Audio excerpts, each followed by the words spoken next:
Bagaimana cara berdamai dengan karya yang jelek, karya yang tidak bagus? Mungkin selama ini Anda selalu stres, stuck, karena merasa karya Anda biasa-biasa saja gitu ya. Anda adalah seorang content creator, seniman, penulis, pengarang lagu, dan setiap kali Anda menelurkan sebuah karya, Anda tidak pernah puas dengan karya Anda, dan justru malah, kok jelek ya, kok hasilnya gini gitu ya.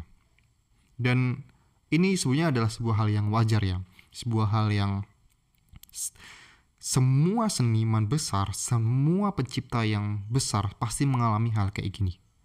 And that's okay. Saya sendiri juga ngalamin hal tersebut ya. Dan dari sebuah ketidaksempurnaan yang kita buat, itu malah justru kalau kita mau mengembrace apa ya? Mau menjunjung tinggi dari ketidaksempurnaan yang kita buat, ini justru malah membuat kita tuh bisa memaknai perjalanan kita dalam berkarya gitu ya, dalam membuat sebuah video atau mungkin di perjalanan Anda gitu ya. Dan di video kali ini saya akan memberikan sebuah filosofi dari Jepang yang sangat menarik yang berhubungan dengan ketidaksempurnaan, di mana Anda bisa mengambil nilai dari filosofi yang menarik ini yang bernama Wabi Sabi, The Art of Imperfection. Sebuah seni menghargai ketidaksempurnaan. Dari judulnya aja udah kelihatan ya. Oh ya, BTW, bagi Anda yang pengen melakukan panduan detox digital selama 7 hari, saya sudah bikin panduannya. Dan berupa PDF, Anda bisa download itu gratis. Silahkan download aja di link yang saya sematkan deskripsi. Oke, ini akan membantu Anda menjadi lebih produktif dalam berkarya. Ketika Anda bisa menghilangkan distraksi yang selama ini mengganggu flow Anda bekerja, berkarya. Silahkan download ya. Kita kembali lagi pada The Art of Imperfection dari Wabi Sabi. Jadi Wabi Sabi secara artinya itu pokoknya itu adalah sebuah wabi apa, sabi apa gitu. Tapi pada dasarnya ini adalah bagaimana kita itu bisa menghargai ketidaksempurnaan dalam sebuah hal dan mau menerima keindahan sesungguhnya itu yang secara alami gitu ya. Mungkin Anda bingung ya. Saya akan ceritakan aja. Ini tuh filosofi ini tuh sebenarnya datang sebenarnya mulai dari abad 15 atau 16 gitu ya, dari seorang Zen Buddhism yang bernama Shinryu gitu ya.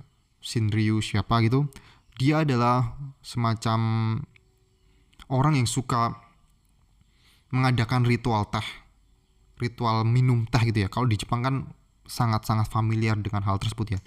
Dan di Jepang pada abad segitu, abad 15-16, ritual teh itu kan sebenarnya diadopsi dari budaya Cina ya gitu ya.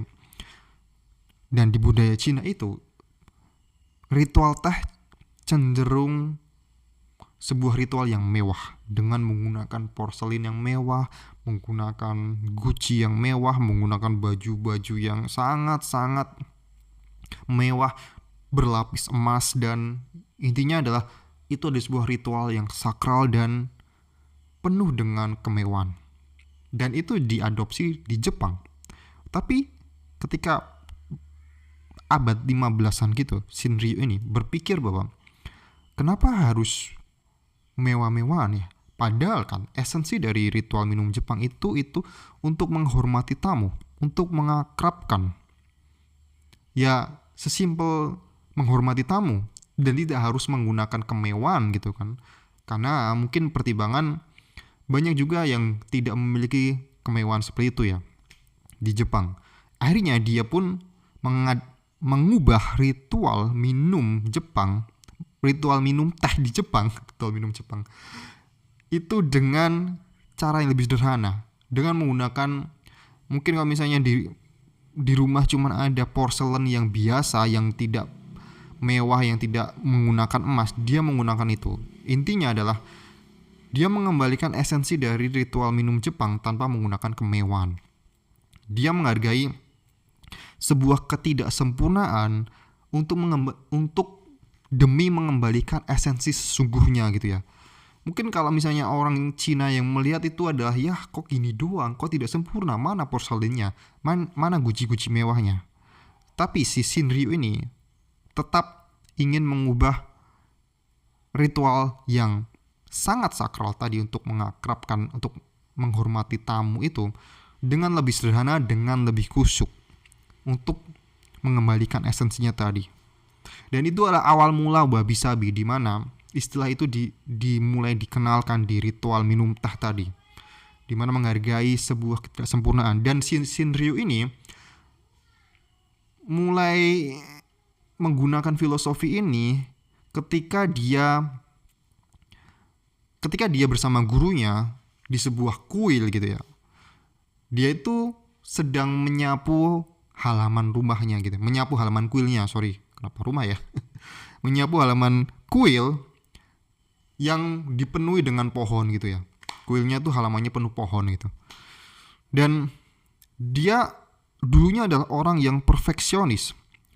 Pokoknya halaman ini harus bersih, harus benar-benar tidak ada daun yang terjatuh di halaman gitu ya. Setiap kali ada jatuh dia langsung bersihkan. Setiap kali ada daun yang jatuh dia selalu bersihkan. Tiap kali ada daun yang jatuh dia selalu bersihkan. Nah, melihat tingkah dari muridnya ini, si gurunya Shinryu tadi, alih-alih membantu Shinryu untuk membersihkan, dia justru malah menggerakkan pohon-pohon yang ada di kuil itu sehingga daun-daun tadi berjatuhan semakin banyak. Nah, si Shinryu heran dong, kenapa malah dijatuhkan padahal harusnya dibersihkan gitu kan. Si gurunya bilang, ini barulah kesempurnaan yang sesungguhnya, di mana kita harus menerima sebuah hal yang alami, ketidaksempurnaan yang cenderung alami tadi, di mana ya memang pada kodratnya daun itu jatuh. Kita tidak harus setiap kali itu membersihkan gitu ya. Setiap kali harus daun jatuh itu tidak harus dibersihkan. Kita bisa melihat bahwa daun-daun yang berjatuhan di halaman itu juga indah kok, karena memang nature-nya seperti itu. Secara alami pasti daun juga jatuh gitu ya. Dan dari situ dia pun mengambil filosofinya itu dan diterapkan di ritual minum tehnya. Dan menghormati tamu itu tidak melulu harus menggunakan guci yang mewah, porselen yang mewah. Ini bisa Anda adaptasi di karir kreatif Anda. Mungkin selama ini Anda merasa harus menggunakan guci yang mewah. Katakanlah Anda adalah seorang seniman, Anda adalah seorang gitaris.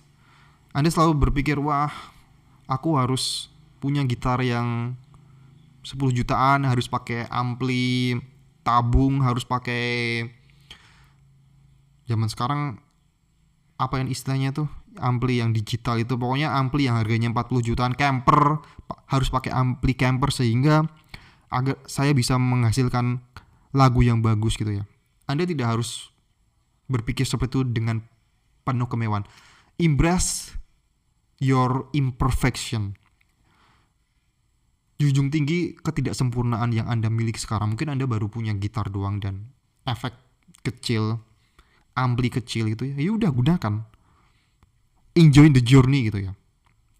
Esensinya adalah Anda berkarya kan, bukan tentang soal kemewahan, bukan soal alat yang Anda miliki gitu ya. Alat bisa upgrade tentu saja. Dan kalau Anda adalah seorang YouTuber lah, Anda adalah seorang content creator, orang selalu berpikir bahwa ya minimal sekarang harus pakai iPhone gitu ya. Minimal sekarang harus pakai mic clip on Saramonic itu yang gede itu. Harus pakai gitu kalau jadi content creator gitu ya.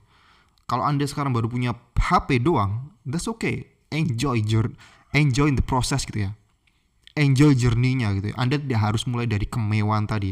Esensinya apa? Anda belajar kan. Anda belajar dulu ngomong depan kamera gimana. Anda belajar dulu nulis skrip gimana. Anda belajar dulu menyampaikan ide itu gimana. Anda belajar dulu bagaimana cara berkomunikasi itu terlebih dahulu gitu ya. Itu esensinya, bukan soal alatnya. Banyak hal yang bisa Anda pelajari dan tidak usah takut kelihatan jelek. Kalau Anda selalu berpikir bahwa konten yang bagus itu yang harus menggunakan iPhone dan lain-lain, ya ketika Anda melihat konten Anda sendiri ya Anda jadi merasa jelek gitu ya. Anda tidak harus berpikir seperti itu ya. Anda bisa memaksimalkan alat yang ada gitu ya. Embrace your imperfection. Kalau baru punya HP Android doang kayak gini, ya udah gunakan itu. Anda bisa maksimalkan di hal yang lain. Dan seperti yang saya bilang tadi, itu juga saya alami juga. Dari banyak video yang saya buat, hanya berapa video sih yang benar-benar blow up yang bisa sampai puluhan ribu, bisa dihitung gitu ya. Selebihnya ya cuman seratusan atau ribuan gitu ya. But that's okay, itu ada proses. Esensinya apa? Esensinya bukan soal hasil. Esensinya bukan soal bagaimana cara mendapatkan puluhan ribu views. Bagaimana sebenarnya esensinya bagaimana saya berprogres dan tetap membuat video, tetap membuat konten. Esensinya Anda sebagai seorang anak band, sebagai seorang pembuat lagu, bagaimana cara Anda untuk tetap membuat lagu, untuk tetap konsisten di jalur tersebut. Karena pasti suatu saat nanti Anda pasti akan menemukan hit button Anda. Dari banyak karya Anda lihatlah karyanya dari Picasso, itu seniman terbesar abad 20-an. Itu punya 50.000 karya, bayangin aja. Dan dari 50.000 karya itu tidak semua berhasil. Banyak juga yang jelek, banyak juga yang tidak laku gitu ya. That's okay. Anda bisa mengambil filosofinya tersebut. Wabi Sabi, The Art of Imperfection. Oke? Mungkin video kali ini cukup sekian. Sampai jumpa di video berikutnya.